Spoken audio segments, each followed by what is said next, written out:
Ever felt like you're just fighting your own brain when you're trying to learn something new? Well, today we're going to flip that whole script. We're talking about how to learn so fast it honestly feels like you're cheating. Okay, that's a pretty bold statement, right?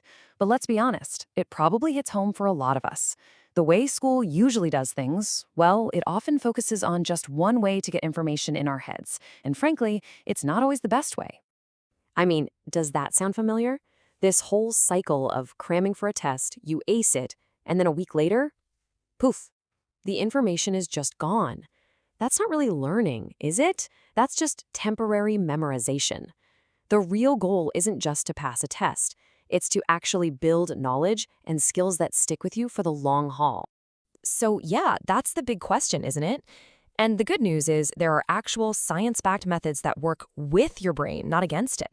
And in this explainer, we're going to break down 5 of the absolute best ones. But before we dive into the how-to, let's just take a quick peek under the hood. To really get how to learn effectively, we kind of need to understand what's physically happening inside our brains when we learn. Right, so think of your brain like a super dense forest. Every single time you learn something new, you're literally forging a new path through that forest. The first time? Yeah, it's tough. You're hacking through vines, but the more you travel that same path, the wider and clearer it gets. That right there is synaptic plasticity. So all the methods we're about to talk about, they're basically just different ways to pave these neural highways, making it way faster and easier to get where you need to go. All right, strategy number 1. This one is all about working smarter, not harder. It's about focusing your energy where it's going to have the biggest impact. And that brings us to our first big idea, the 80-20 rule. You might have heard of it as the Pareto Principle. It's a simple idea, but it is so powerful. Basically, in almost anything you do, a small chunk of your effort, we're talking like 20%, is going to get you the huge majority of your results. So the secret to learning fast isn't about more hours. It's about smarter hours. The real trick is finding that critical 20%. So how do you find that magic 20%? Well, you got to ask yourself, what are the vital few things versus the trivial many? Take learning a new language, for example. Don't try to memorize the entire dictionary. That's crazy. Instead, just focus on the most common words. That small percentage of vocabulary will probably cover like 80% of your day-to-day conversations. Game changer. Okay, let's get into our next method, and this one's going to sound a little weird. We're always told that stress is bad, right? But it turns out a specific kind of stress can actually put your learning into overdrive. Yeah, we're talking about eustress, which is basically beneficial stress. Think of it like a muscle. You need a little bit of resistance to get stronger, but way too much and you get injured. It's the same for your brain. You can create this kind of productive pressure by setting realistic deadlines, or by simulating the real thing, like practicing a presentation in front of a mirror, or just by tackling challenges that are just a little bit outside your comfort zone. That bit of healthy pressure sharpens your focus and can seriously boost your performance. All right, method number 3. This one's all about the when. Turns out the timing of your study sessions is just as important as what you're actually studying. So here we have the classic showdown. Spaced practice versus cramming. And come on, we've all been there, pulling an all-nighter right before a big exam. But cramming is kind of like trying to build a brick wall without letting the cement dry between the layers. The whole thing's gonna collapse. Spaced practice is the exact opposite. By reviewing stuff at bigger and bigger intervals, right when you're about to forget it, you force your brain to work a little harder to pull that information back. And it's that effort that really solidifies those neural pathways, building a super strong, lasting structure of knowledge. And look, the science on this is crystal clear. This spacing effect is one of the most solid findings in all of cognitive psychology. It's not just a nice idea. It is the key to moving knowledge from your brain's temporary scratch pad, your short-term memory, into its permanent hard drive, your long-term memory. And it works for everything from complicated science stuff to learning how to play the guitar.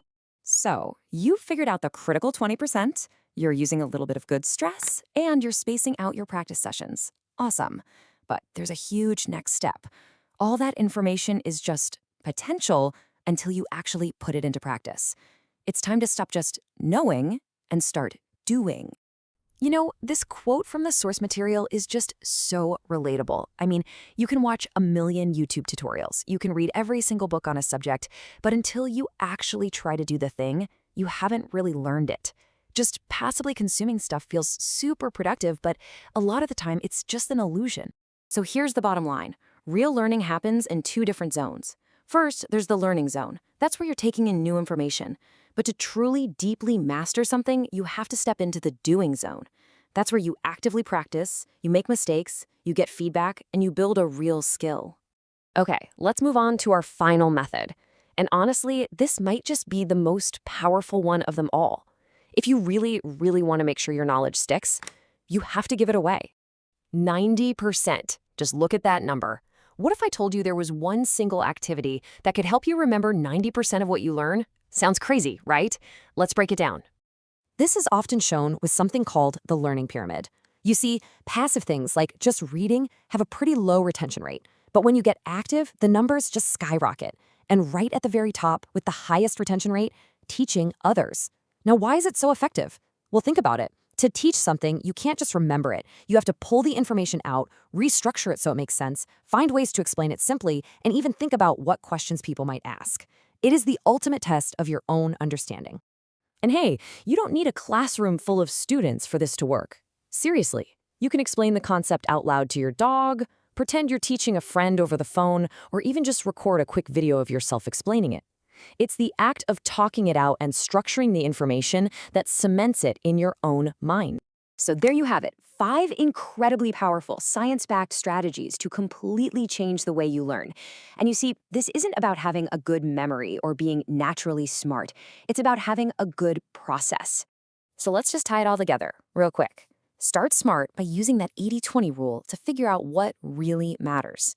Then, learn efficiently by spacing out your practice instead of cramming. After that, you got to make it permanent by getting out of that passive learning zone and into the active doing zone. And finally, if you want true mastery, teach it to someone else. It's this perfect cycle that turns boring, passive information into an active skill you actually have. This entire toolkit can be used for anything. Learning a new language, picking up an instrument, coding, you name it. So really, the only question left is, what are you going to learn first?